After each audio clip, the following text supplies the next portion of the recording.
Hi everyone.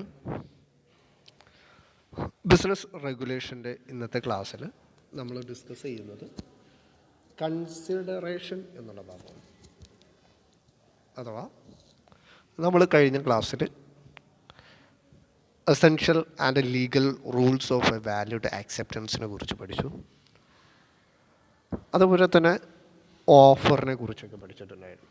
അപ്പോൾ ഈ ഓഫറും ആക്സെപ്റ്റൻസും ഇതിലെടുത്ത് ഓഫറർക്ക് ഓഫർ ആരാണോ സ്വീകരിക്കുക ആക്സെപ്റ്റർ നൽകുന്ന ഒന്നുണ്ട് അല്ലേ. ആ എന്താണോ നൽകുന്നത് അതാണ് കൺസിഡറേഷൻ എന്ന് പറയുന്നത്. അപ്പോൾ ആ ഒരു കൺസിഡറേഷനെ കുറിച്ചാണ് നമ്മൾ ഇന്ന് പഠിക്കുന്നത്.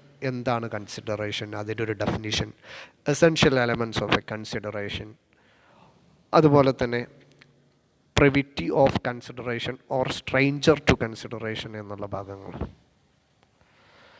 എന്നീ കാര്യങ്ങളാണ് ഇന്നത്തെ ക്ലാസ്സിൽ നമ്മൾ ഡിസ്കസ് ചെയ്യുന്നത്. First one, consideration. The consideration is the one of the essential elements of a valid contract. ഒരു വാലിഡ് കോൺട്രാക്റ്റിൻ്റെ എസെൻഷ്യൽ ആയിട്ടുള്ള എലമെൻ്റാണ് കൺസിഡറേഷൻ എന്നുള്ളത്. The term consideration may be defined as the price of the promise. ഒരു proposal അല്ലെങ്കിൽ ആ ഒരു പ്രോമിസിൻ്റെ പ്രൈസിനെയാണ് നമ്മൾ എന്തെന്ന് പറയുന്നത്, കൺസിഡറേഷൻ എന്ന് പറയുന്നത്. ഒരു എക്സാമ്പിൾ പറഞ്ഞു കഴിഞ്ഞാൽ, ഒരു കാറ് വിൽക്കുന്നു. നമ്മുടെ ക്ലാസ്സിൽ തുടർച്ചയായിട്ട് പറയുന്ന ഒരു എക്സാമ്പിളാണ്. ഒരു കാറ് വിൽക്കുന്നു. ആ കാറ് വിൽക്കുന്നത് അക്സെപ്റ്റ് ചെയ്യുന്നു ബി എന്ന് പറയുന്ന ആളെ അക്സെപ്റ്റ് ചെയ്യുന്നു. പക്ഷെ ബി നൽകുന്നത് 1,00,000 രൂപയ്ക്കാണ്. അഥവാ കാറ് വിൽക്കുന്നത് 1,00,000 രൂപയ്ക്കാണ്, ബി നൽകുന്നത് 1,00,000 രൂപയാണ്. ആ 1,00,000 രൂപയാണ് നമ്മൾക്ക് എന്ത് ചെയ്യുന്നത്, എന്താണ് കൺസിഡറേഷൻ എന്ന് പറയുന്നത്. അപ്പോൾ എന്താണ് കൺസിഡറേഷൻ എന്നുള്ളത്? This term is used in the sense of Kwid pro quo. That means something in return. നമ്മൾ എന്തിനു വേണ്ടിയിട്ടാണോ ഓഫർ നൽകുന്നത്, എന്താണോ നമ്മൾക്ക് തിരിച്ച് ലഭിക്കുന്നത്, അതിനെയാണ് കൺസിഡറേഷൻ എന്ന് പറയുന്നത്. രണ്ടാമത്, definition. Section 2D of the act define consideration as when at the desire of the promiser, the promisee or any other person has done or obtained from doing or does abstains from doing, promises or to do or abstain from doing something. Such act or abstinence or promise is called consideration of the for the promise. നമ്മൾ ഒരു offer നൽകുന്ന ആൾക്ക് എന്താണ് തിരിച്ച് നൽകേണ്ടത്, ആ ഓഫറിൽ കറക്റ്റായിട്ട് കമ്മ്യൂണിക്കേറ്റ് ചെയ്തിട്ടുണ്ടായിരിക്കാം. നമ്മൾ സർവീസാണ് തിരിച്ചു നൽകേണ്ടതെങ്കിൽ അങ്ങനെ. അപ്പോൾ എന്താണോ തിരിച്ചു നൽകേണ്ടത്, അദ്ദേഹത്തിന് എന്താണ് റിട്ടേൺ എന്നുള്ളത്, അത് കൃത്യമായിട്ട് അതിനെയാണ് നമ്മൾ എന്ത് ചെയ്യുന്നത്, കൺസിഡറേഷൻ എന്ന് പറയുന്നത്. Essentials of a consideration. First one, consideration must move at the desire of the promisor. Consideration എന്ന് പറയുന്നത് പ്രോമിസറുടെ ഡിസയറിനനുസൃതമായിരിക്കുന്നതാണ്. The act or abstinence of the promisee or any other person must be done at the desire or request of the third party or voluntary act would not constitute a valued consideration. The desire of the promiser may be expressed or implied from the contract of the parties. അഥവാ consideration പ്രോമിസിക്ക് എന്താണ്, ആ ഒരു offer നൽകുന്നതിലൂടെ acceptor തിരിച്ചു നൽകേണ്ടത് എന്താണ് എന്നുള്ളത് കൃത്യമായിട്ട് പറഞ്ഞിട്ടുണ്ടായിരിക്കും. അത് തന്നെ തിരിച്ചു നൽകുമ്പോൾ മാത്രമാണ് ആ ഒരു കോൺട്രാക്റ്റ് വാലിഡ് ആവുന്നത്, അല്ലെങ്കിൽ വോയിഡായി പോകും. ഓക്കെ. ഒരു തേർഡ് പാർട്ടി പറയുന്നതിനനുസരിച്ച് നമ്മുടെ കൺസിഡറേഷൻ നമ്മൾ നൽകാൻ ഉദ്ദേശിക്കുന്നത് മാറ്റാനായിട്ട് സാധിക്കില്ല. എന്താണോ ഓഫറിൽ പറയുന്നത്, അല്ലെങ്കിൽ ഓഫറർ എന്താണോ പറയുന്നത് അത് തന്നെ ആയിരിക്കണം ആക്സെപ്റ്ററും തിരിച്ചു നൽകേണ്ടത് എന്നുള്ളതാണ്. Consideration may move from the promisee or any other person. It is not necessary that the consideration should proceed only from the promisee. Consideration furnished by a third party will also be valid if it has been done at the desire of the promiser. പ്രോമിസിക്ക് തന്നെ അല്ലെങ്കിൽ promisee പറയുന്നത് തന്നെയല്ല കൊടുക്കണമെന്നില്ല, പക്ഷേ ഒരു third party അതിലൊരു ഒത്തുതീർപ്പെത്തിയിട്ട് അല്ലെങ്കിൽ third പാർട്ടിക്ക് കൈമാറുന്ന രൂപത്തിൽ പ്രോമിസർ ഡിസയർ ചെയ്തിട്ടുണ്ടെങ്കിൽ ആ രൂപത്തിലും consideration may move promisee or any other person, അടുത്ത ആൾക്ക് കൊടുക്കാവുന്നതാണ്. മൂന്നാമത്, consideration may be past, present or future. Consideration എന്നുള്ളത് പാസ്റ്റ് ആയിരിക്കാം, പ്രസൻറ്റ് ആയിരിക്കാം, future. The words has done or abstained from doing, does or obtains from doing or promise to do. അതായത് ചെയ്ത് കഴിഞ്ഞതായിരിക്കാം, ചെയ്തുകൊണ്ടിരിക്കുന്നതായിരിക്കാം, ചെയ്യാനുള്ളതായിരിക്കാം. Okay, to do indicate that consideration may be past or present. മൂന്ന് തരത്തിലുള്ള consideration ഉണ്ട്: past consideration, present consideration, future consideration. When the present promise is based on the consideration already taken place, അതായത് promise നമ്മൾ ആ offer നൽകുന്നതിന് മുമ്പേ ചെയ്ത് കഴിഞ്ഞതാണെങ്കിൽ അതിനെയാണ് പാസ്റ്റ് കൺസിഡറേഷൻ എന്ന് പറയുന്നത്. പ്രസൻറ്റ് കൺസിഡറേഷൻ എന്ന് പറയുന്നത് when the promiser receive consider, promisor consideration simultaneous ആയിട്ട് with his promise, it is termed as present consideration.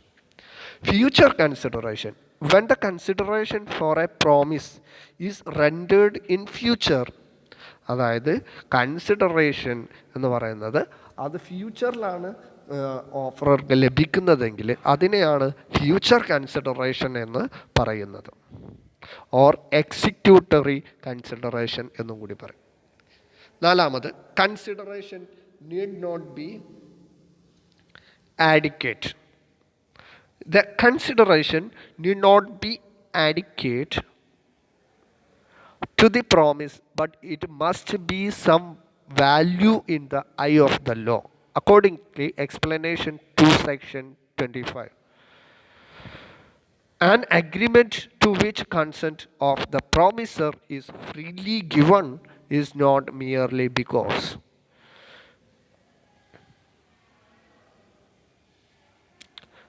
അഥവാ കൺസിഡറേഷൻ എന്ന് പറയുന്നത് നീഡ് നോട്ട് ബി ആഡിക്വേറ്റ് ആയിട്ട് ആവണം എന്നില്ല എന്നുള്ളതാണ്. അഞ്ചാമത്, consideration must be real or not and not illusory. Consideration എന്ന് പറയുന്നത് റിയൽ ആയിരിക്കണം, അതല്ലാതെ ഇല്യൂഷറി ആവരുത് എന്നുള്ളതാണ്. ആറാമത്, consideration must be lawful. Consideration എന്ന് പറയുന്നത് ലോഫുൾ ഒബ്ജക്റ്റ് ആയിരിക്കുക, അതായത് നിയമപ്രകാരം നിരോധിച്ചിട്ടുള്ളതോ നൽകാൻ പാടില്ലാത്തതോ ആയിരിക്കരുത്. അതൊരു മസ്റ്റ് ബി ലോഫുൾ ആയിരിക്കണം എന്നുള്ളതാണ്. Section 23 the act of contract which says every agreement which the consideration is unlawful is void. നീതിപരമായ ലീഗലി അല്ലാത്ത ഒരു ഒബ്ജക്റ്റ് കൺസിഡറേഷനായിട്ട് ലഭിക്കുകയാണെങ്കിൽ അതിനെല്ലാം വോയിഡ് കോൺട്രാക്റ്റാണ് അല്ലെങ്കിൽ വോയിഡ് ഓഫറാണ് എന്ന് നമുക്ക് പറയാം. It means that an agreement must be supported by lawful consideration. ഏഴാമതായിട്ട്, consideration must not be illegal, immoral, opposed to public policy. Consideration എന്നത് എന്തായിരിക്കരുത്? ഇല്ലീഗലായിരിക്കരുത്, അതുപോലെ തന്നെ ഇമ്മോറൽ ആയിരിക്കരുത്, opposed to public policy, public പോളിസിക്ക് എതിരായിരിക്കരുത് എന്നുള്ളതാണ്.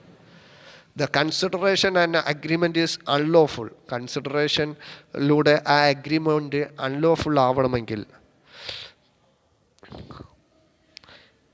Next is privity of consideration or stranger to consideration. The term privity consideration means stranger to the consideration or consideration given by any other person other than promisee. Promisee അല്ലാതെ വേറെ ആരെങ്കിലും consideration നൽകുന്നെങ്കിൽ അല്ലെങ്കിൽ the term privity of consideration means stranger to the consideration given by the other person other than promisee. Promisee അല്ലാത്ത വേറെ ആരെങ്കിലും ആണ് നമ്മൾക്ക് പ്രോമിസർക്ക് കൺസിഡറേഷൻ നൽകുന്നതെങ്കിൽ. A promisee is enforceable so long as there is some consideration for it and it is immaterial whether it is furnished by the promise other person, even a stranger. ഒരു example പറഞ്ഞു കഴിഞ്ഞാൽ, if Subramanian Iyer versus Lakshmi അമൽ ഒരു കോർട്ടിൽ borrowed 40,000 from B. A എന്ന് പറയുന്നത് ആൾ 40,000 ബിയിൽ നിന്ന് മേടിച്ചു അല്ലേ, as security for the loan, ലോണിന് സെക്യൂരിറ്റി ആയിട്ട്. Executed mortgage of his property in favor of B. Later, A sold his property to C 44,000. Out of this, A received 4,000 and allowed him to retain the balance of 40,000. In order to redeem the mortgage by paying the amount, B used C for the recovery of the mortgage money. Next is privity of the contract stranger.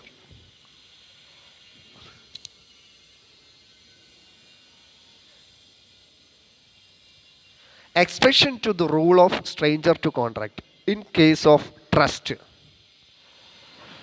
When a trust created, the beneficiary can enforce his rights given to him under the trust, even though he was not a party to the contract between the settler and the trustees.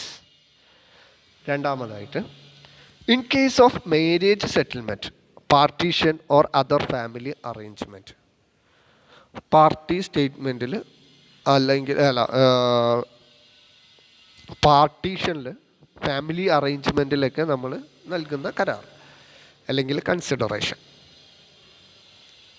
മൂന്നാമതായിട്ട്, acknowledgement of payment. Whether the promisor acknowledge payment to third party either a contact or otherwise the letter can use. In case of agency, in case of assignment of rights under a contract, agreement relating to the land. ഇതിനെല്ലാമാണ് exception ഉള്ളത് stranger to contract. Okay, ഇത്രയാണ് ഇന്നത്തെ ക്ലാസ്സിൽ നമുക്ക് പഠിക്കുന്നത്.